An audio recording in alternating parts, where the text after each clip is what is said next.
إن الحمد لله نحمده ونصلي على رسوله الكريم أما بعد أعوذ بالله السميع العليم من الشيطان الرجيم من همزه ونفخه ونفسه بسم الله الرحمن الرحيم يا أيها الذين آمنوا ليبلونكم الله بشيء من الصيد تناله أيديكم ورماحكم ليعلم الله من يخافه بالغيب فمن اعتدى بعد ذلك فله عذاب علیم۔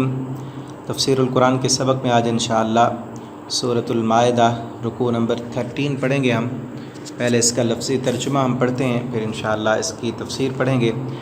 یا ایھا الذین آمنوا، اے وہ لوگو جو سب ایمان لائے ہو، لیبلونکم اللہ، ضرور بالضرور آزمائے گا تمہیں اللہ۔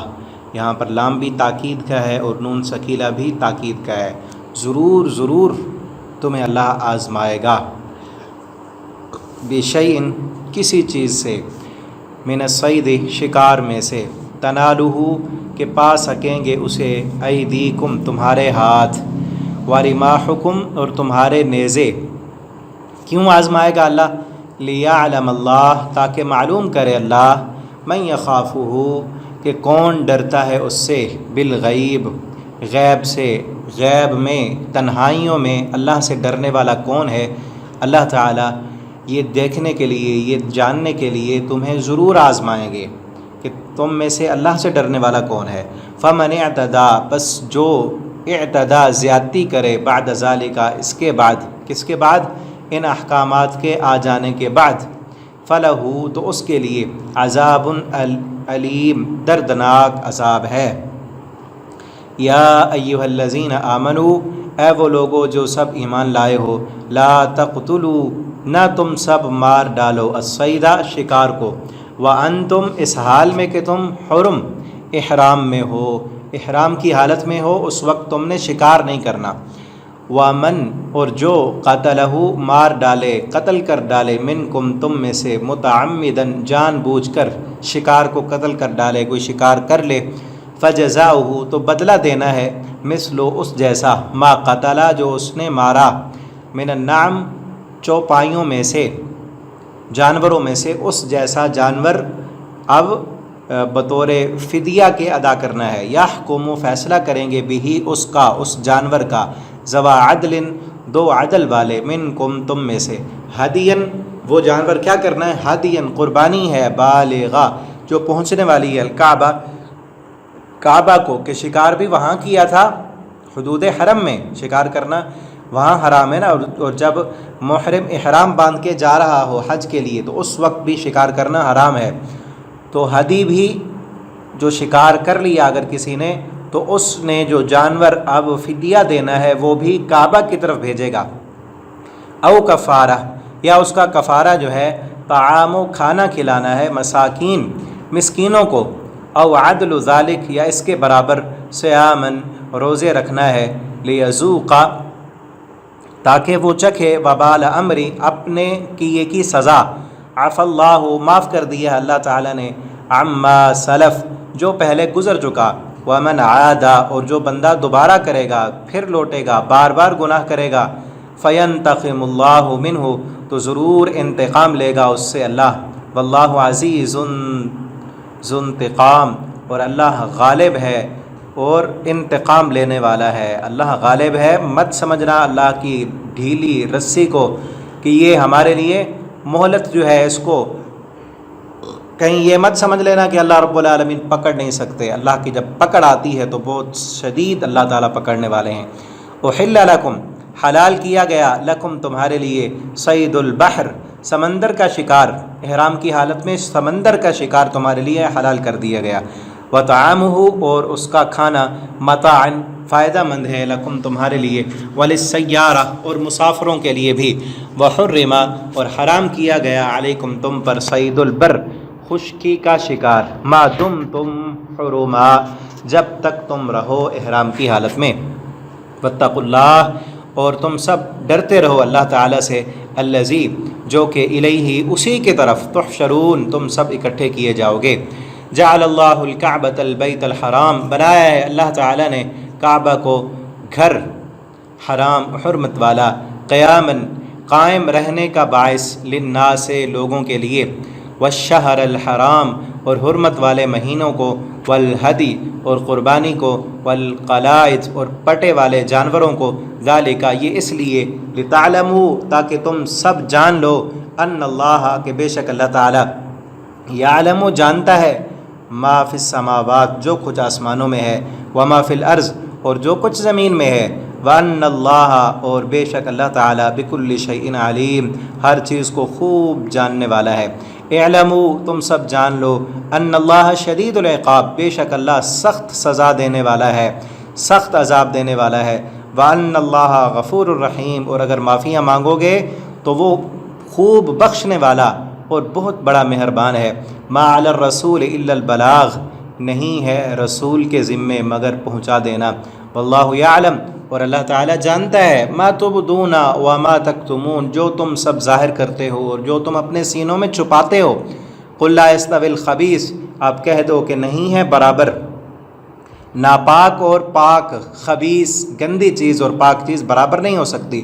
ولو اعجبک کثرت الخبیث اگرچہ آپ کو تعجب میں ڈال دے کثرت خبیث کی، کہ اگرچہ آپ کو خبیث کی کثرت زیادہ اچھی لگے لیکن برابر نہیں ہو سکتے کبھی بھی۔ فاتقوا اللہ تم سب اللہ سے ڈرتے رہو، یا اولی الالباب اے عقل والو، لعلکم تفلحون تاکہ تم سب فلاح پا جاؤ۔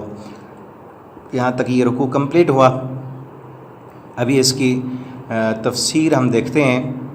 انتہائی اہم ترین باتیں بیان ہو رہی ہیں اس رکوع میں، اور آپ بھی انتہائی توجہ کے ساتھ جو ہے اس کو سنیں۔ اللہ رب العالمین ہمیں اس کے مطابق جو ہے عمل کرنے کی توفیق دیں۔ اللہ ہمارے دلوں میں ایسا ایمان پیدا فرمائے۔ جی، یا ایھا الذین آمنو اے لوگو جو ایمان لائے ہو، یہاں اس پہلی آیت میں اللہ رب العالمین ایک مسلمانوں سے یہ کہہ رہے ہیں کہ ہم نے تمہیں آزمانا ہے اور ضرور آزمانا ہے، آزمائش ہوگی تمہاری۔ اور یہ صحابہ کرام کی آزمائش ہوئی تھی اس معنی میں، اس صورت کے شروع میں ہم پڑھ آئے ہیں کہ اللہ تعالیٰ نے احرام کی حالت میں شکار کرنا حرام قرار دیا تھا۔ سورت کے شروع میں ہم نے پڑھا کہ جب کوئی مسلمان احرام باندھ کر بیت اللہ کی طرف حج کے لیے یا عمرے کے لیے جاتا ہے، جس نے احرام کی چادریں پہنی ہوئی ہیں اس کو محرم کہتے ہیں، اور عورت کا جو احرام ہے وہ اس کا وہی کپڑے ہیں، اسی میں وہ جو ہے احرام پہنے گی۔ اور جب محرم بن گیا بندہ تو اس حالت میں اس نے شکار نہیں کرنا، پورا راستہ، پہلے چونکہ پیدل جایا کرتے تھے، پورے راستے میں بھی شکار نہیں کرنا، اور وہاں حدود حرم میں چاہے عمرہ کرنے کے بعد احرام اتار دیا ہے پھر بھی حدود حرم کے اندر جو ہے شکار نہیں کر سکتے، تو شکار حرام ہو گیا۔ تو اللہ تعالیٰ فرماتے ہیں ہم تمہیں پھر آزمائیں گے، کب؟ لیبلونکم اللہ آزمائے گا تمہیں بشیء کسی چیز سے، من الصید شکار سے، تنالوہ ایدیکم کہ پا سکیں گے تمہارے ہاتھ انہیں۔ اب آپ یہ دیکھیں کہ اس وقت عرب جو تھے حج کرنے کے لیے جاتے تھے، اور عموماً عام حالات میں بھی ان کا زیادہ تر جو خوراک کا انحصار تھا وہ شکار پر تھا، شکار کرتے تھے اور اسی سے جو ہے وہ گوشت ان کا استعمال کرتے کھاتے۔ اور خصوصاً ایک آدمی جو حج کے لیے جا رہا ہے، پورا قافلہ اس کے ساتھ ہے اور اس کا زاد راہ بھی ختم ہو چکا ہے، اب راستے میں بھوک بھی ہے، اس کو طلب بھی ہے اور شکار بھی ہاتھوں میں ہے، قریب ہے۔ اور صحابہ کرام فرماتے ہیں ہم تو ایسے ہوتا تھا کہ شکار اتنا قریب ہوتا کہ ہم اپنے ہاتھوں سے پکڑ لیتے۔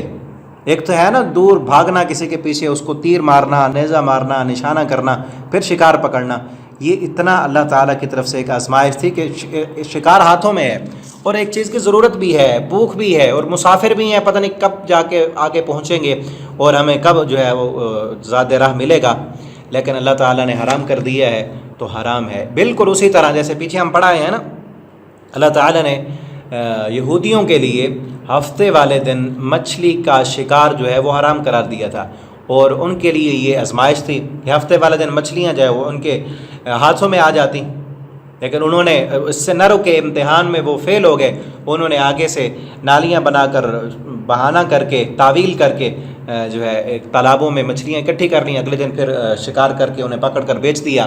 لیکن مسلمانوں نے، صحابہ کرام نے کسی قسم کے اس امتحان میں وہ پوری سرخروئی کے ساتھ کامیاب ہوئے، کسی نے بھی شکار نہیں کیا۔ حتیٰ کہ بعض روایات میں آپ احادیث پڑھ کے دیکھیں حج کی، تو اس میں کئی قسم کے واقعات ہیں۔ صحابہ کرام جو احرام کی حالت میں جا رہے ہوتے، اب ان کے ساتھ جو غیر احرام میں ہے، کوئی ایسا بندہ جا رہا ہے جس نے حج نہیں کرنا، اس نے احرام نہیں باندھا ہوا، اور احرام باندھنا بھی میقات سے ہوتا ہے، جو حدود میقات نبی کریم صلی اللہ علیہ وسلم نے مقرر کی ہیں۔ اب اس کے اندر کوئی اور مسلمان ہے، وہ محرم نہیں ہے، وہ اب شکار کرنا چاہتا ہے، اس کو دکھانا بھی نہیں ہے شکار کی، وہ شکار جا رہا ہے، تاکہ ایک آدمی صحابہ کرام جا رہے تھے اور ایک دوسرے ساتھی وہ جو ہے وہ احرام کی حالت میں نہیں تھے، وہ شکار کرنے کے لیے وہ کہتے ہیں مجھے تیر اٹھا کر تو دے دو، انہوں نے کہا ہم نے نہیں اٹھا کر دینا، وہ خود اٹھے، وہ اپنے گھوڑے سے نیچے اترے، تیر ان سے گر گیا، پھر اٹھایا، پھر سوار ہوئے، پھر گئے، ان شکار کو پکڑا، مارا، پکایا، پھر لا کر پیش کیا، تو پھر صحابہ کرام نے کہا پھر کھا سکتے ہیں، کہ اس شکار کو دکھانا بھی نہیں، اشارہ بھی نہیں کرنا، اور کسی قسم کا کنایہ بھی نہیں کرنا کہ وہ شکار جا رہا ہے، خود کوئی لے کر آیا ہے تو پھر جو ہے آپ کے سامنے پیش کیا ہے محرم کے سامنے، تو پھر کھایا جا سکتا ہے۔ تو یہ آزمائش تھی، اللہ تعالیٰ فرماتے ہیں ہم آزمانا چاہتے ہیں، اور یہ ایسی آزمائش ہے کہ ایک چیز اس چیز کی انسان کو طلب ہے، ضرورت ہے، اور وہ چیز موجود بھی ہے لیکن پھر بھی نہیں کھانی۔ بالکل ایسے ہی آزمائش ہے انسان کی، ٹریننگ ہے، ایسے سمجھے ٹریننگ ہے انسان کی روزے میں، کہ انسان روزے دار ہے، اب پیاس بھی ہے، بھوک بھی ہے، اور ہر چیز گھر میں اویلیبل ہے، موجود ہے، کسی کو پتہ بھی نہیں، لیکن کیا ہے اللہ تعالیٰ آزما رہے ہیں۔ اور یہ ایک مہینہ اسی لیے ہے نا لعلکم تتقون، تاکہ تم متقی بن جاؤ، اللہ سے ڈرنے والے بن جاؤ، اور اسی لیے اس احرام کی حالت میں بھی اللہ نے کچھ پابندیاں لگا دیں کہ یہ کام تم نے نہیں کرنے، باوجود ضرورت کے، باوجود طلب کے، اور اللہ دیکھنا چاہتے ہیں۔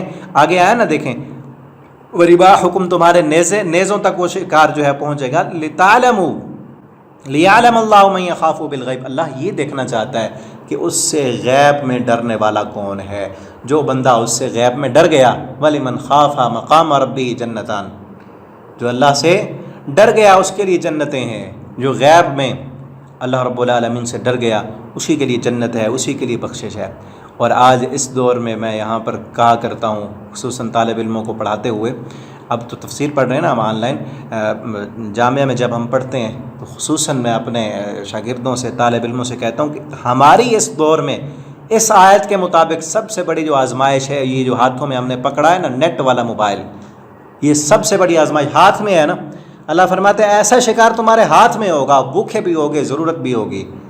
آج یہ آزمائش اللہ نے ہاتھ میں دی ہے، یہاں پر ایک کلک سے ہم کہاں سے کہاں پہنچ سکتے ہیں، لیکن اللہ نے آزمایا، سب کچھ موجود ہے، نیٹ کا پیکج بھی ہے، اور جو ہے دیکھنے والا بھی کوئی نہیں، اور اللہ دیکھنا چاہتے ہیں، یہ آزمانے کے لیے دیا ہے نا اللہ نے، یعلم اللہ من یخاف بالغیب، غیب میں اللہ سے کون ڈرتا ہے؟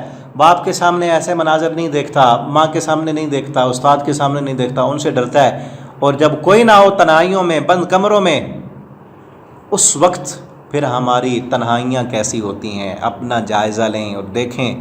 اس آزمائش میں یہ تو کم ہے نا، یہ پہلا درجہ ہے، استقامت کا پہلا درجہ ہے کہ اپنے آپ کو گناہوں سے بچا لیں، اللہ کی نافرمانی والے کاموں سے بچائیں، اس موبائل کا، نیٹ کا اچھا استعمال کریں۔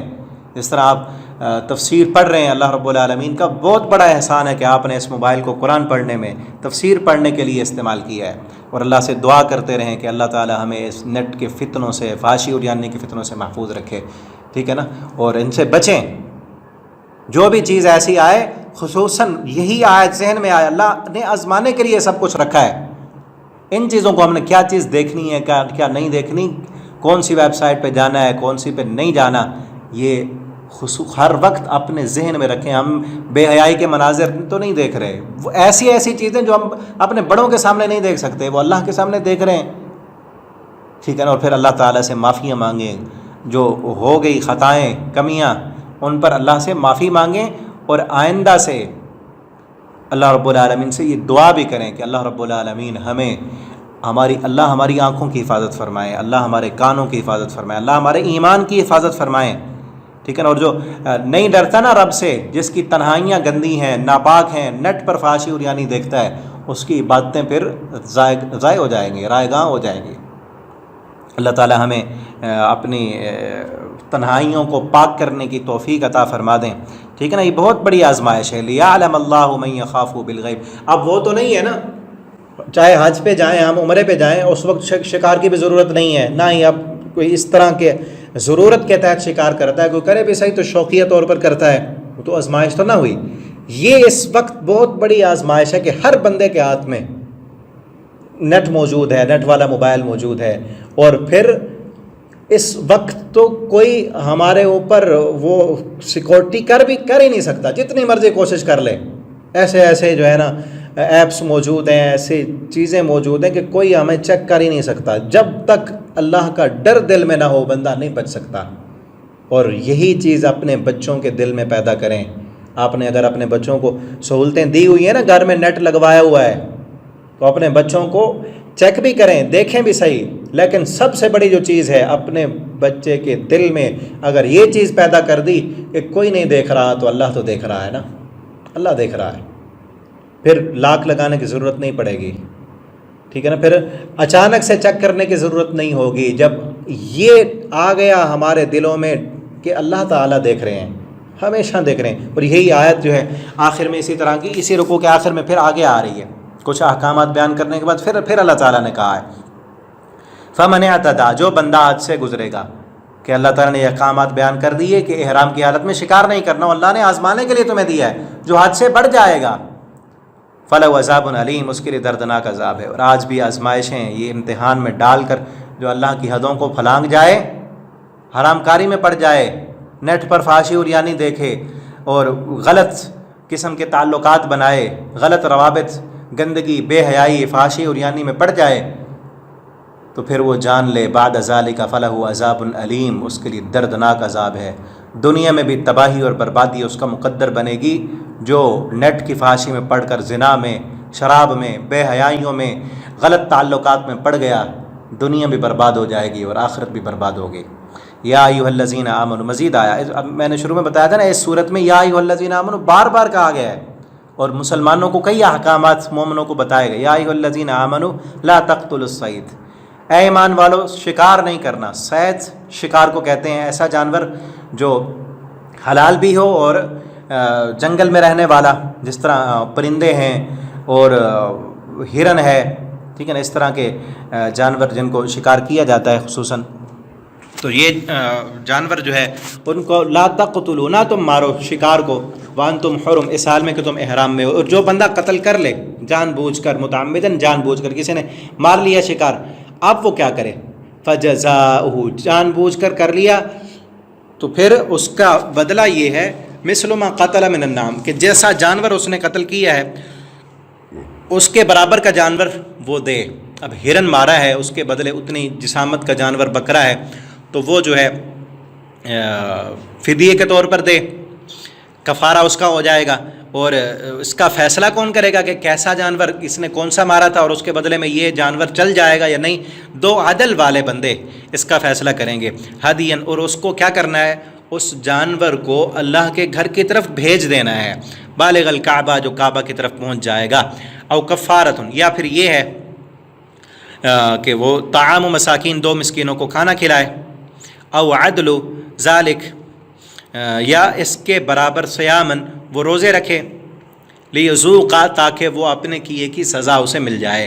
عفا اللہ عما سلف، ہاں اس سے پہلے، ان احکامات کے آنے سے پہلے جن بندوں نے احرام کی حالت میں شکار کر لیا تو اللہ تعالیٰ نے ان کو معاف کر دیا۔ عفا اللہ، معاف کر دیا اللہ نے، عما سلف، جو پہلے گزر چکا۔ یہ اللہ رب العالمین کا بہت بڑا کرم اور احسان ہے کہ اللہ تعالیٰ توبہ کے بعد پہلے گناہوں کو معاف کر دیتے ہیں۔ ایک تو احکامات نہیں آئے تھے، اس وقت ہے کہ ایک احکامات آنے سے پہلے جو ہو گیا وہ اللہ تعالیٰ نے معاف کر دیا۔ اور پھر یہ آج یہ بھی ہے کہ جو انسان جہالت میں زندگی گزار رہا ہے اور اس کو شریعت کے احکامات کا پتہ نہیں ہے، یا پتہ ہے تو غفلت میں ہے، جب بھی آئے توبہ کرے، اللہ رب العالمین سے معافی مانگ لے، اور آئندہ اللہ سے یہ وعدہ کر لے کہ اب نافرمانی والی زندگی نہیں ہوگی، اب تو فرما برداری والی زندگی ہوگی، تو اللہ صاحب کا گناہوں کو معاف کر دیتے ہیں۔ نبی کریم صلی اللہ علیہ وسلم کے پاس ایک صحابی آیا کر کہتا ہے، اللہ کے پیغمبر میں نے بڑے گناہ کیے ہیں، بہت جرم کیے، ظلم کیے، زیادتیاں کیں، قتل کیے، زنا کیے، شرابیں بھی، اب میں اسلام قبول کرنا چاہتا ہوں لیکن میری شرط ہے. اپنے گھر میں کیا شرط ہے؟ کہنے لگے میری یہ شرط ہے کہ کیا میرے پچھلے یہ بڑے بڑے جو پاپ اور جرم ہیں کیا یہ معاف ہو جائیں گے؟ کیا اسلام قبول کرنے سے یہ سب معاف ہو جائیں گے؟ آپ صلی اللہ علیہ وسلم نے فرمایا ہاں، صدق دل سے لا الہ الا اللہ پڑھ لو، تمہارے سابقہ سارے گناہوں کو اللہ تعالیٰ معاف فرما دیں گے. وہ بہت خوش ہوا، کہتا پھر میں مسلمان ہوتا ہوں. اسلام جو ہے، اسلام کلمہ جو پہلی مرتبہ پڑھ رہا ہے، کلمہ صدقے دل سے پڑھنے سے اور پھر آگے انسان اپنی زندگی کو بدل لے تو یہ کلمہ جو ہے سابقہ زندگی کے سارے گناہوں کو معاف کر دیتا ہے. اور توبہ جو سچی توبہ ہو وہ بھی سابقہ سارے گناہوں کو معاف کر دیتی ہے. کئی نیکیوں پر یہ بھی آتا ہے. نبی کریم صلی اللہ علیہ وسلم نے فرمایا والحج المبرور لیس له الجزاء الا الجنہ، جس بندے کا حج اللہ قبول کرنے، جو مبرور حج جس کو مل جائے، وہ گناہوں سے ایسے پاک ہو جاتا ہے جیسے ماں کے پیٹ سے پیدا ہونے والا بچہ گناہوں سے پاک ہوتا ہے. ایسے اس کے گناہ اللہ تعالیٰ دھو ڈالتے ہیں. کتنی بڑی جو ہے اللہ رب العالمین کی رحمت ہے اور برکت ہے. انسان نے، آپ نے کئی اس پر واقعات ہیں، وہ صحیح البخاری میں مشہور واقعہ آپ نے سنا ہوگا، 100 بندوں کو قتل کرنے والا، کیسے اللہ تعالیٰ نے اس کو معافی عطا کر دی. تو کبھی بھی اللہ کی رحمت سے مایوس نہیں ہونا. اور پھر یہ بھی ہے، اسی سال رمضان میں جو تفسیر کی تھی آخری پارے کی، آخری پارے سورہ بروج میں ایک آیت ہے، وہاں پر ہم نے غور کیا تو بڑا زبردست ایک نقطہ ملا کہ اللہ تعالیٰ وہاں سورہ بروج میں فرماتے ہیں وَهُوَ الْغَفُورُ الْوَدُودُ ذُو الْعَرْشِ الْمَجِيدُ، وہ اللہ غفور الودود جو معاف کرنے والا اور محبت کرنے والا ہے. اللہ کے دو نام اکٹھے ہیں، غفور اور ودود. یہ دونوں اکٹھے ایک جیسا ایک ہی جگہ پہ کیوں آئے ہیں؟ یہاں پہ اگر ہم غور کریں، غفور الودود، غفور کا معنی معاف کرنے والا اور ودود کا معنی محبت کرنے والا. اللہ نے دونوں صفتیں ساتھ کیوں رکھی ہیں؟ اس لیے کہ دنیا میں انسان اگر کسی انسان کو معاف کر دیتا ہے نا، معافی تو دے دیتا ہے، لیکن انسان ہے معاف کرنے کے بعد وہ والی کیفیت نہیں رہتی جو معافی سے پہلے تھی، جو غلطی سے پہلے تھی. ٹھیک ہے نا، کسی نے غلطی کی، دل دکھایا آپ کا بچہ ہے، بیٹا ہے، اولاد ہے آپ کا شاگرد ہے، آپ کا عزیز ہے، رشتہ دار، دوست ہے، آپ کا جو ہے خاوند بیوی آپس میں ہیں، ٹھیک ہے نا، محبت تھی، اخلاق تھا، پیار تھا، آپ کا دل دکھا دیا، دل ٹوٹ گیا. اور آپ نے جو ہے نا کہا کہ اس سے تو یہ امید نہیں تھی کہ اتنا میرا دل توڑے گا یہ، لیکن بعد میں کچھ دن کے بعد اس نے معافی مانگ لی، آپ نے معاف کر دیا. لیکن کیا ہوتا ہے، معاف کرنے کے بعد وہ کیفیت نہیں رہتی کہ اب وہ والا رکھنا، کہتے ہیں نا، رکھنا بدل گیا ہے. اب وہ والا لیول نہیں رہا، محبت کا وہ پیار نہیں رہا، وہ محبت نہیں رہی. کیونکہ آپ کہتے ہیں یار اس کو تو یہ نہیں کرنا چاہیے تھا، چاہے معافی مانگ لی، معاف کر دی آپ نے، اب جو ہے تعلقات بھی بحال ہو گئے، لیکن وہ پہلے والا مقام نہیں رہتا. کیوں؟ وہ غلطی یاد آتی رہتی ہے نا، یار اتنا بڑا دھوکہ دیا تھا اس نے، فلاں کیا تھا، یہ کر دیا اس نے. اور پھر انسان یہ بھی ہوتا ہے کبھی کبھی کوئی انسان پھر آگے چل کر تانا بھی دیتے ہیں، تو وہی ہے نا، تو نے تو فلاں موقع پر یہ بھی کیا تھا، چاہے میں نے معاف کر دیا تھا. انسان غلطی پر تانا بھی دیتا ہے. اللہ تعالیٰ فرماتے ہیں یہ مت سمجھنا، غفور میں معاف کرتا ہوں، معاف کرنے کے بعد ودود پہلے سے بھی زیادہ محبت کرتا ہوں. جو محبت تمہارے ساتھ غلطی کرنے سے پہلے تھی، تم نے غلطی کی، غلطی کے بعد معافی مانگی، اب اس سے بھی زیادہ محبت ہے میری. اسی لیے غفور الودود، معاف بھی کر دیتا ہوں، اور پھر اس گناہ گار سے جس کو معاف کر دیا اسے محبت بھی کرتا ہوں. اور پھر صرف معافی نہیں، گناہ تو گناہ رہے، معاف کر دینا تو الگ رہا. اللہ فرماتے ہیں ان گناہوں کو بھی میں چن چن کے نیکیاں بنا دیتا ہوں. ٹھیک ہے نا، ان الذین، جن لوگوں نے الا من تاب وآمن وعمل عملا صالحا فاولئک یبدل اللہ سیئاتہم حسنات. اللہ فرماتے ہیں جو توبہ کر لے، ایمان لائے، نیک عمل شروع کر دے، فاولئک یبدل اللہ سیئاتہم حسنات. اللہ فرماتے ہیں ان لوگوں کے تو ہم گناہوں کو نیکیوں میں تبدیل کر دیتے ہیں. معاف نہیں تھے گناہ، اب وہ نیکیاں بن گئے ہیں. اے انسان تو مت سوچ، دنیا والوں کی جو سوچ ہے اس کے متعلق، اس کے برابر اللہ کو تو نہ لے نا. اللہ تو دنیا والوں کی طرح تو معافی نہیں دیتے. دنیا والے تو معاف کرنے کے بعد تمہارے گناہوں کو بھی یاد رکھتے ہیں، تمہاری غلطیاں بھی یاد ہوتی ہیں، کبھی تانا اور بھی دے دیتے ہیں. اللہ رب العالمین ایسا نہیں کرتے. اللہ معافی دینے کے بعد محبت بھی کرتے ہیں، اور اللہ رب العالمین معافی دینے کے بعد تیرے گناہوں کو اگر تو نے آگے نیکیاں شروع کر دیں، وہ پیچھے گناہ نہیں رہے. گناہ نہیں، اللہ فرماتے ہیں وہ گناہ نہیں ہے، وہ چوری نہیں ہے، وہ ڈکیٹی نہیں ہے، وہ زنا نہیں ہے، وہ تو اب نیکیاں بن چکی ہیں. یہ مت سمجھنا کہ اب پیچھے وہ گناہ تھے، تو نے آگے اللہ سے دوستی لگا لی، اپنا تعلق اللہ سے مضبوط کر لیا، تو نیک بن گیا، تو اب پیچھے جو گناہ تھے وہ بھی اللہ نے تیری نیکیاں بنا دی ہیں۔ کتنا بڑا اللہ کا کرم ہے، کتنا بڑا احسان ہے۔ عف اللہ عما سلف، اللہ فرماتے ہیں جو گزر گیا وہ تو معاف کر دیا، اور دوسرے مقام پر فرمایا تو ہم نے نیکیاں ہی بنا دیں، آگے تم نے اگر نیک بن گئے ہم نے وہ پچھلی نیکیاں بنا دی ہیں۔ اور پھر یہاں ایک اور بات بھی قابل غور ہے، وہ یہ ہے کہ جب اللہ پچھلے گناہوں کو نہیں دیکھتے، اللہ محبت کرتے ہیں، تو ہم کون ہوتے ہیں کسی کے بندے کے بارے میں یہ کہنے والے کہ یہ تو فلاں تھا، اس کے تو یہ گناہ تھے، یہ تو فلاں ہے، اب نیک بن گیا، اب نمازی بن گیا، اب اس نے داڑھی رکھ لی، اب اس نے پردہ کرنا شروع کر دیا، پہلے تو یہ تھا، یہ فلاں نہیں ہے، یہ تو فلاں تھا، یہ تو زانی تھا، یہ تو شرابی تھا، یہ تو چور تھا، تو ڈکیٹ تھا۔ جو کہے گا وہ خود بڑا مجرم ہے۔ ٹھیک ہے، تھا کوئی گناہ گار تھا، اس کا تعلق اللہ کے ساتھ، اب وہ نیک بن گیا، چاہے ہو بھی صحیح۔ ہمیں کس نے اختیار دیا ہے کہ کسی کے گناہوں کو ہم جو ہے سرے بازار اچھالتے پھریں؟ اللہ کو نہیں پتہ۔ اللہ نے اگر پردہ دیا ہے کسی کے گناہوں پر، ہم کون ہوتے ہیں اچھالنے والے؟ ٹھیک ہے نا؟ اور کتنا بڑا ہمارے معاشرے کا یہ بہت بڑا ایشو اور بہت بڑا ظلم ہے کہ ہم دوسروں کی گناہ بیان کر رہے ہوتے ہیں، ہمیں پتہ ہوتا ہے کہ فلاں کی نیت خراب ہے، فلاں جو ہے وہ دل کا اچھا نہیں ہے، فلاں کھوٹا ہے، فلاں گناہ گار ہے، فلاں، اور یہ پتہ نہیں ہوتا کہ ہمارے ہمسائے میں بچے بھوکے ہیں، وہ بیمار ہیں، کوئی مریض ہے، کسی کے گھر کھانا نہیں پکا۔ ٹھیک ہے نا؟ کسی یتیم کی ماں اپنے یتیموں کو پالنے کے لیے کیا کیا جتن کر رہی ہے، یہ نہیں پتہ ہوتا۔ چاہے پتہ بھی ہو اس کو ہم اگنور کر دیتے ہیں، اس کی طرف جو کرنا چاہیے تھا کام وہ معاشرہ کر ہی نہیں رہا۔ اور کہیں کسی کے ہاں کوئی غلطی ہو جائے، کسی سے زنا ہو جائے، کوئی شراب پی لے، کسی کے ہاں کوئی جو ہے نا کوئی کئی بھی گناہ ہو سکتے ہیں، اس کو ہم ایشو بنا کے ہر مجلس اور محفل میں وہی جو ہے تذکرہ اسی کا ہو رہا ہوتا ہے کہ تمہیں نہیں پتا فلاں ہو گیا، آج فلاں ہو گیا، فلاں نے یہ جرم کر لیا، فلاں نے ڈکیٹی ڈال دی، یہ کر دیا، گناہوں کا ہی تذکرہ۔ یہ بتائے نا جو بتانے کی چیز ہے۔ ٹھیک ہے نا؟ کسی مجلس میں بیٹھے آپ کہیں یار وہ فلاں ہمارے معاشرے میں بچے یتیم ہو گئے، ان کے لیے ہمیں کچھ کرنا چاہیے۔ ٹھیک ہے نا؟ فلاں جو ہے وہ عورت بیوہ ہو گئی ہے، فلاں بندہ بیمار ہے، فلاں کا ایکسیڈنٹ ہو گیا، فلاں ہاسپٹل میں ہے، ہمیں ان کے لیے کیا کرنا چاہیے؟ گناہوں کو چھوڑیں۔ جب اللہ کہتے ہیں جب توبہ کر لیں، ہم ان کے گناہوں کا تذکرہ ہی نہیں کرتے، ہم کون ہوتے ہیں تذکرہ کرنے والے؟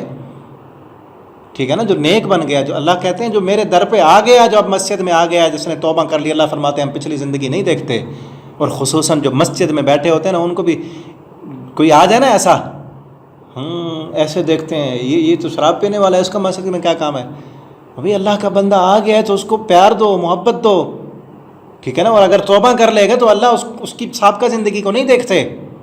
ٹھیک ہے نا؟ تو یہ اس پر ہمیں غور کرنا چاہیے۔ اللہ تعالیٰ ہمیں ہمارے معاشرے کو اپنی اصلاح کرنے کی توفیق دے۔ ومن عادا، جو بندہ دوبارہ لوٹے گا، یہ بھی یاد رکھیں، توبہ کرنے کے بعد پھر لوٹے گا، بار بار اگر گناہ کرے گا، فینتقم اللہ من، اللہ ضرور انتقام لے گا۔ یہ مت سمجھے اللہ نے رسی ڈھیلی چھوڑی ہوئی ہے تو پھر ایسے ڈھیلی رہے گی ہمیشہ، دنیا میں ہی پکڑ آ سکتی ہے۔ واللہ عزیز ذو انتقام، اللہ خوب سخت، اللہ غالب ہے اور سخت انتقام لینے والا ہے۔ احل لکم صید البحر، ہاں سمندر کا شکار جو ہے وہ احرام کی حالت میں حلال ہے۔ اور سمندر کے شکار میں کیا ہے؟ مچھلی اور ٹڈی، باقی چیزیں تو سمندر میں مگرمچھ ہیں اور دوسرے مینڈک ہیں جو اور چیزیں ہیں وہ حلال نہیں ہیں۔ نبی کریم صلی اللہ علیہ وسلم نے فرمایا سمندر اور اس کا مردار بھی، چاہے وہ مچھلی جو ہے اس کے اندر مر جائے، سمندر نے مرنے کے بعد اس کو باہر پھینک دی، تب بھی حلال ہے۔ وللسیارہ، اور تمہارے مسافروں کے لیے بھی، تمہارے لیے بھی جو مسافر ہیں سمندر میں جو سفر کرنے والے ہیں ان کے لیے بھی حلال ہے۔ وحرم، اور حرام کیا گیا علیکم تم پر، صید البحر، صید البر، خشکی کا شکار، ما دمتم حرما، جب تک تم احرام کی حالت میں ہو، تم محرم ہو، اس وقت تک خشکی کا شکار تمہارے لیے حلال ہے۔ واتقوا اللہ، اور اللہ سے ڈر جاؤ، الذی الیہ تحشرون، جس کی طرف تم سب اکٹھے کیے جاؤ گے۔ تو سمندر کا شکار جو چاہے مچھلی پکڑی جائے یا سمندر خود جو ہے، جب کوئی مر جائے مچھلی تو سمندر باہر پھینک دیتا ہے اس کو، تو سمندر نے اگر خود باہر پھینک دی ہے، اس میں وہ باسی نہیں ہوئی، اس میں ہوا پیدا نہیں ہوئی، تو کھائی جا سکتی ہے۔ اس پر ایک حدیث میں واقعہ آتا ہے، بڑا زبردست واقعہ ہے۔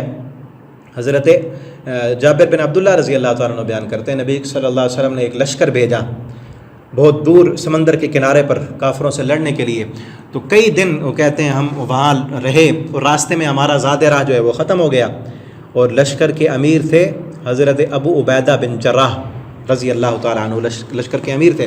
وہ کہتے ہیں جب زادرہ ختم ہوا تو انہوں نے سارے لشکر والوں سے کہا، 300 کے قریب آدمی تھے، 300 صحابہ کرام تھے، تو انہوں نے سب صحابہ سے کہا کہ آپ جو ہے جس کے پاس جو کچھ بھی ہے وہ لے کر آئے. وہ سارے صحابہ اپنے پاس جو پونجی تھی زادرہ تھا وہ لے کر آئے. تو 2 تھیلے کھجوروں کے بنے.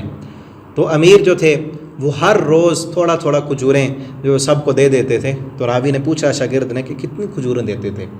تو حضرت جابر کہتے ہیں کہ 2 کھجوریں پورے دن کے لیے دیا کرتے تھے. اور پھر بعد میں ایسا بھی وقت آ گیا کہ پھر ایک کھجور دیتے تھے. تو کہتے ہیں کہ 1 کھجور سے تمہارا گزارا ہو جاتا تھا؟ حضرت جابر کہتے ہیں ہاں ہو جاتا تھا.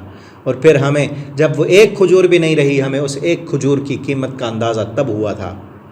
آپ یہ دیکھیں کتنا بڑا امتحان ہے. اللہ کی راہ میں نکلے ہوئے ہیں، اللہ کی راہ میں جہاد کرنے کے لیے، اور سامنے دشمن کی فوجیں وہ عیش و عشرت میں اللہ کی نعمتیں کھا رہے ہیں. کسی صحابی نے شکوہ نہیں کیا، گلہ نہیں کیا. امیر سے بھی آ کر یہ نہیں کہا کہ ہم اللہ کی راہ میں نکلیں اور بھوکے پیاسے 1 ہی کھجور ملے گی اور پھر کوئی سونا تھوڑی تھا. یہ نہیں جس طرح ہم روزہ رکھ کے سارا دن سوئے ہوئے ہیں اور بڑا احسان کیا ہوتا ہے شام کو کہ روزہ رکھا ہے. 1 کھجور کھائی ہے 24 گھنٹے میں، اور پھر جہاد کر رہے ہیں اللہ کے راستے میں، تپتی دھوپوں میں لڑ رہے ہیں تلواریں لے کر اپنی جان کو ہتھیلی پہ رکھ کر. اور پھر ایک دن آیا دیکھا کہ کچھ بھی نہیں ہے، کھجوریں بھی ختم ہو گئی. راوی کہتے ہیں ہم نے دیکھا لشکر کے امیر کو کہ وہ گٹھلیاں چن رہا تھا. انہوں نے کہا کہ گٹھلیاں کو کیا کرنا ہے؟ اگلے دن جب صبح ہی وہ 1 گٹھلی ایک مجاہد کی ہتھیلی پہ رکھ دی. کہا ان گٹھلیوں کو اپنی زبان پہ رکھ کے چوس لو، اوپر سے پانی پی لو اور اللہ کا شکر ادا کرو، اور کچھ بھی نہیں ہے. انہوں نے چوسی گٹھلیاں، اللہ کا شکر ادا کیا، اللہ کا شکر ادا کیا. کسی صحابی نے بھی اللہ کا گلہ نہیں کیا، شکوہ نہیں کیا کہ ہم اللہ کی راہ میں ہیں اور بھوکے ہیں. جب اللہ کا شکر ادا کیا اللہ نے سمندر سے مچھلی نکالی، اتنی بڑی مچھلی. کہتے ہیں ہم سمندر کے کنارے پر گئے، دیکھا بہت بڑا جانور آیا ہوا ہے. کہتے ہیں ہم پھر اس مچھلی کو لیا، کاٹا، اس کو پکایا، بھونا، اس کو کھاتے رہے، اور 18 دن تک ہمیں وہ مچھلی کافی رہی. اور جب ہم مدینہ میں واپس آئے تب بھی ہمارے پاس اس کا گوشت کے ٹکڑے موجود تھے، اور اتنی بڑی تھی. کہتے ہیں جب کھا لیا تو اس کے 2 پسلی کی جو ہڈیاں تھیں 2 پسلیاں کھڑی کی گئیں، اس کے نیچے سے اونٹ گزر گیا، اتنی بڑی وہ مچھلی تھی. تو جب واپس آئے مدینہ میں نبی کریم صلی اللہ علیہ وسلم کو بتایا. آپ صلی اللہ علیہ وسلم نے فرمایا یہ اللہ نے تمہارے لیے بھیجا تھا. ٹھیک ہے نا. تو بات کرنے کا مقصد یہ ہے کہ سمندر سے اگر خود بخود سمندر مرنے کے بعد سمندر اس کو باہر نکال دے یا سمندر میں مر جائے تو وہ بھی حلال ہے.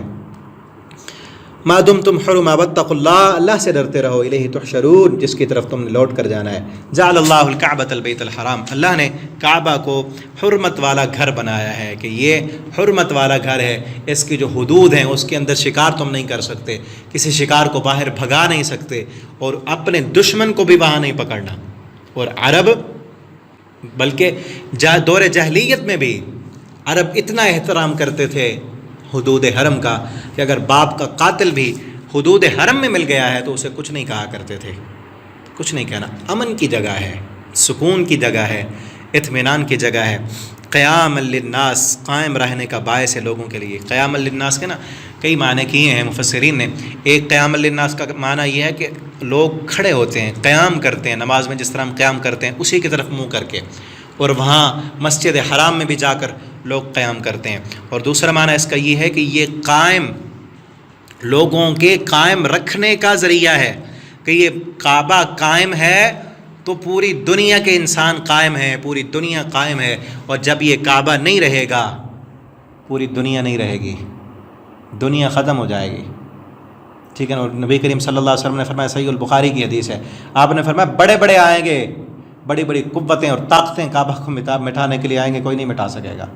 یہ طاقتوں اور قوتوں کا کام نہیں ہے. قرب قیامت اللہ تعالیٰ جو ہے اللہ کے حکم سے، آپ نے فرمایا ایک پتلی پنڈلیوں والا حبشی، کالے رنگ کا حبشی جس کی کوئی حیثیت نہیں ہوگی، وہ اس کعبے کو ویران کر دے گا، اس کی عمارت کو گرا دے گا. اللہ کے حکم سے ہوگا نا. جب بڑی بڑی طاقتیں آئیں گی گرانے کے لیے کوئی نہیں گرا سکے گا. جس طرح اللہ نے ہاتھی والوں کو عبرت کا نشان بنایا، اور آج بڑے بڑے دنیا کے کافر یہودی وہ بڑے بڑے پلان بناتے ہیں کہ ہم کعبۃ اللہ کو ویران کر دیں، گرا دیں اس کو، لیکن اللہ نے خود حفاظت کرنی ہے اپنے گھر کی. لیکن جب قیامت قریب آئے گی وہ حبشی پتلی پنڈلیوں والا جس کی کوئی حیثیت نہیں ہوگی گرا دے گا، اور پھر قیامت آ جائے گی. تو یہ قیام للناس لوگوں کے قائم رکھنے کا ذریعہ ہے. جب تک بیت اللہ قائم ہے، اللہ کا گھر قائم ہے، اللہ کا نام لینے والے موجود ہیں، قرآن پڑھنے والے موجود ہیں، یہ دنیا قائم ہے. جب اللہ کا گھر نہیں رہے گا، جب اللہ کا نام لینے والا کوئی نہیں رہے گا، رب کا قرآن نہیں رہے گا، تو یہ دنیا ہی ختم ہو جائے گی. یہ دنیا ٹیکنالوجی کی وجہ سے قائم نہیں ہے، ٹھیک ہے نا. یہ یورپ کی مشینوں، یورپ کو ہے اپنی مشینوں کا سہارا، ان کی مشینوں اور ٹیکنالوجی اور سائنس کی وجہ سے یہ دنیا نہیں چل رہی. یہ دنیا چل رہی ہے تو اللہ کے گھر کی وجہ سے چل رہی ہے. اللہ کے گھر کی طرف منہ کر کے نمازیں پڑھنے، تہجد پڑھنے، قرآن پڑھنے اور اللہ کے سامنے گڑ گڑا کر رونے والوں کی وجہ سے یہ دنیا قائم ہے، چاہے وہ چند ہی لوگ کیوں نہ ہوں، ٹھیک ہے نا. اور آگے آ رہا ہے، ابھی میں بتاتا ہوں.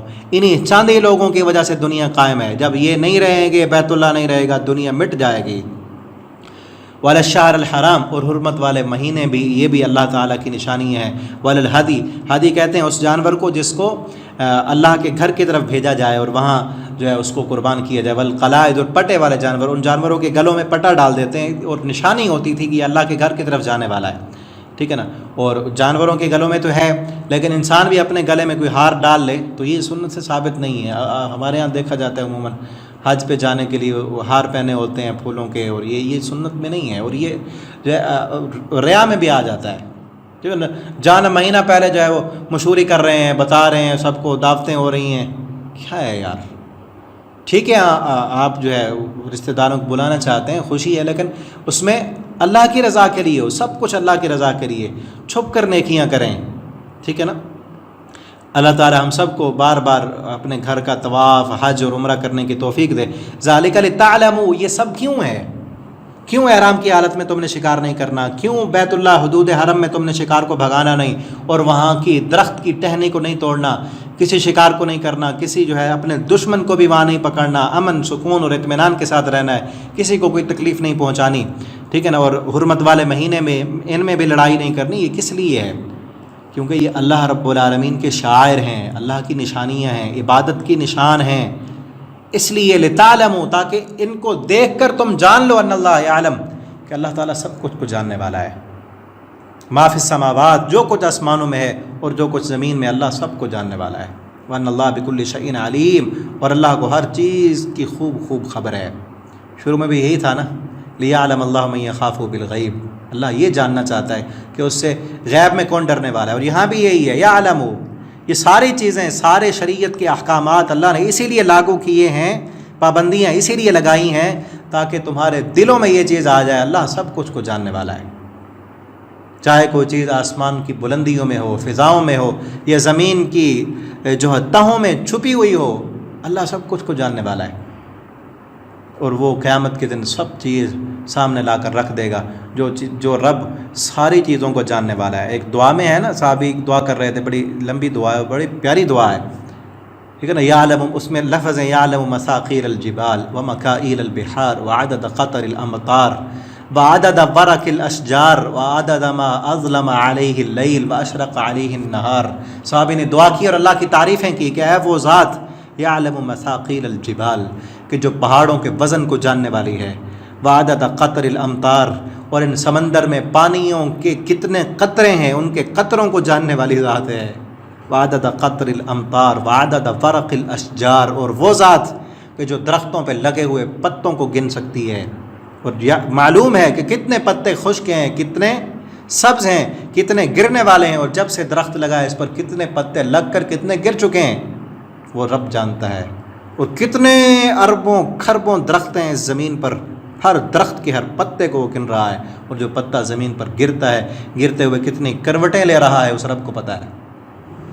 جو رب درخت سے گرا ہوا سوکھا پتا جس کی کوئی حیثیت نہیں، اس کی کروٹوں کو جانتا ہے، وہ رب ہمارے دل کے خیالات سے بھی واقف ہے، وہ ہماری نیتوں کو بھی جانتا ہے. ہم کہاں کس کے ساتھ کیا کر رہے ہیں، کس کو دھوکہ دے رہے ہیں، کس کے ساتھ فراڈ کر رہے ہیں، ہماری نیتوں میں کیا ہے، لوگوں کے سامنے ہم کیسے ہیں، تنہائیوں میں ہم کیسے ہیں، رب جاننے والا ہے.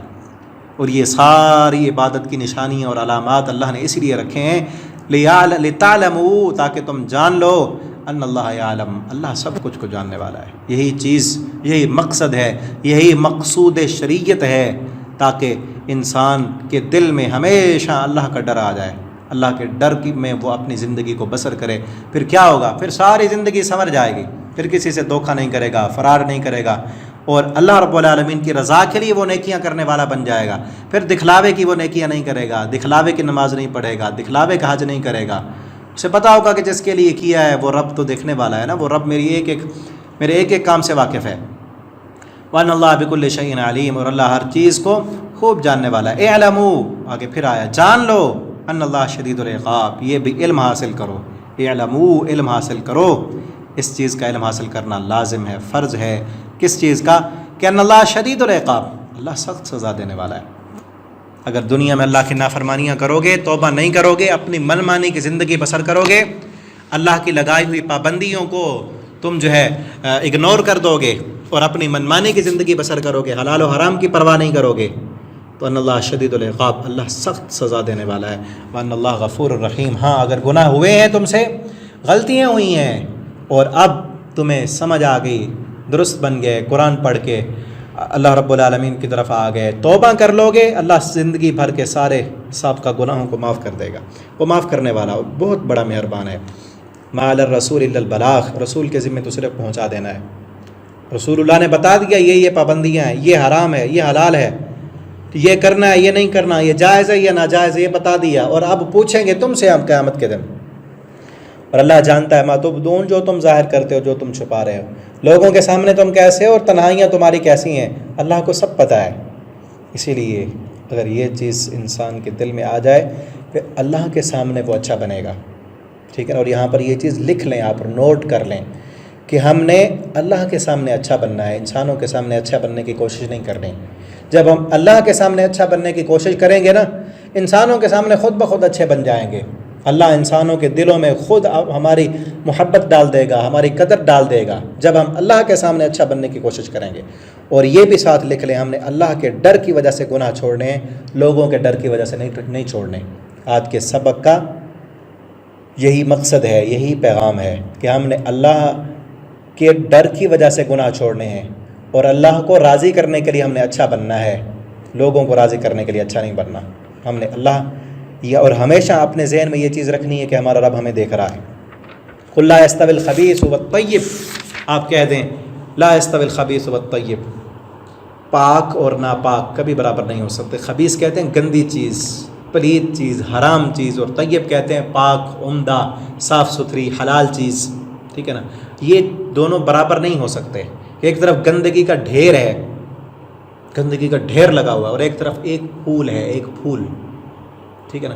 تو ایک پھول اچھا ہے، اس گندگی کے ڈھیر کو ٹھوکر مار دو، اس گندگی کے ڈھیر کے مقابلے میں ایک قطرہ عطر کا جو خوشبو پھیلا دے وہ اچھا ہے۔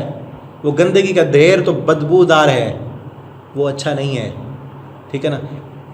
ولو اعجبک کثرت الخبیث، اگرچہ آپ کو بھری لگے کثرت خبیث کی، انسان کی فطرت میں اللہ نے رکھا کہ اکثریت کو پسند کرتا ہے، زیادہ ہوں، زیادہ مال ہو۔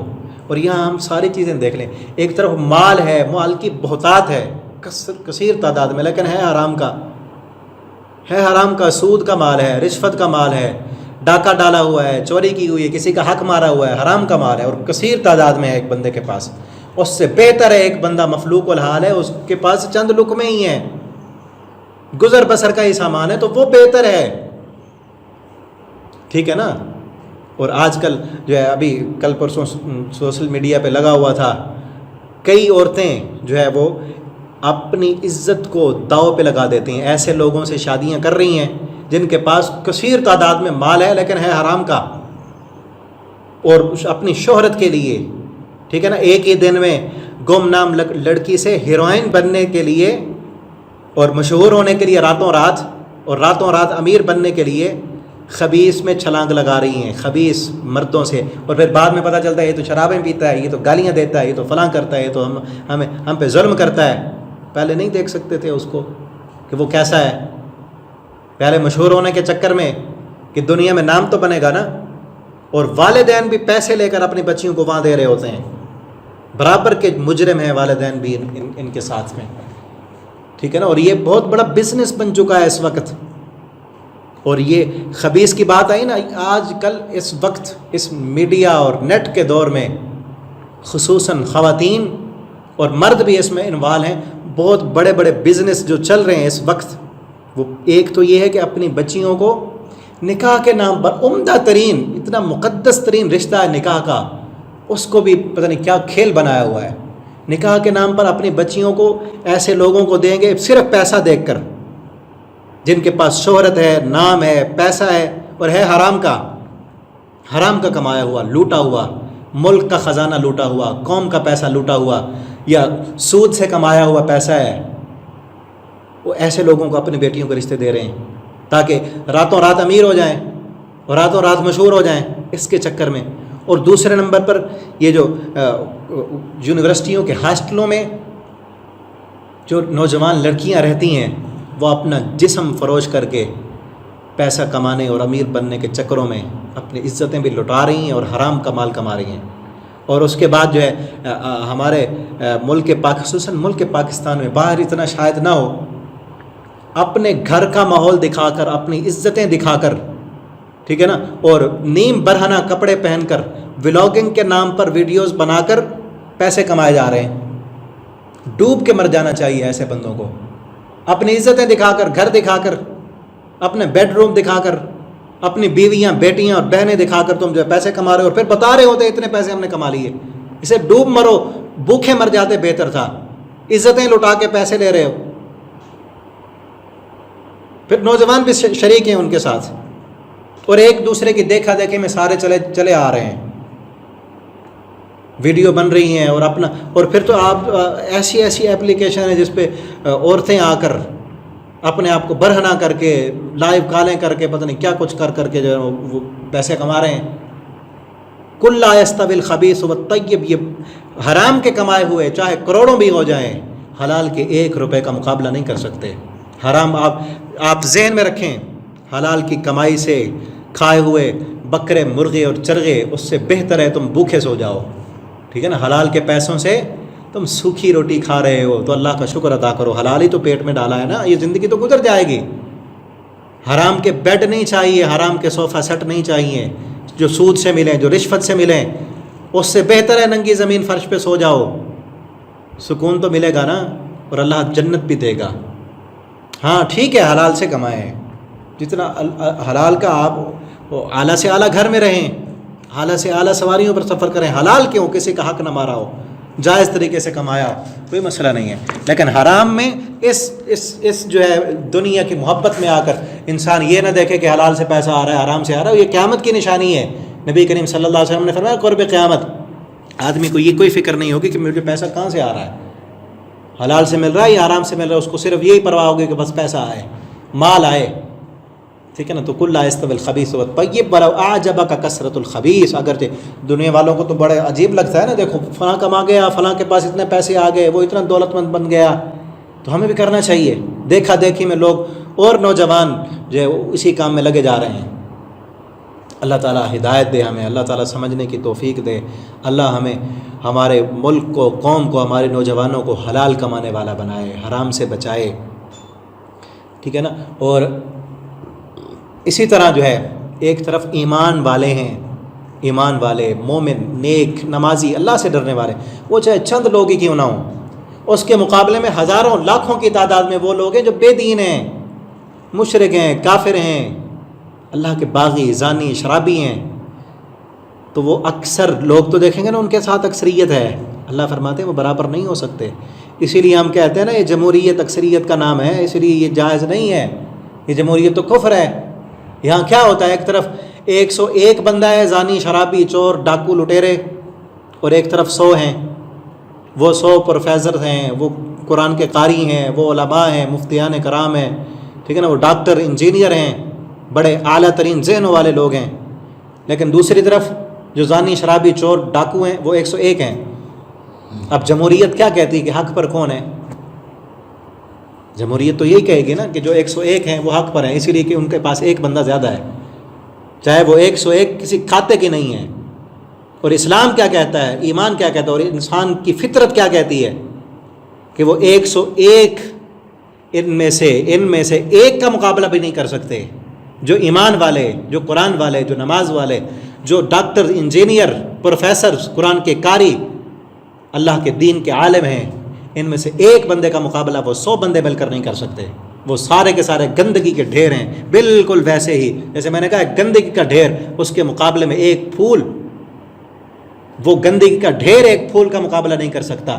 اسی طرح یہ ہزاروں لاکھوں کی تعداد میں زانی ہوں، شرابی ہوں، چور ہوں، ڈاکو لٹیرے ہوں، اس ایک عالم دین کا، ایک ایمان والے کا، ایک قرآن کے قاری کا مقابلہ نہیں کر سکتے۔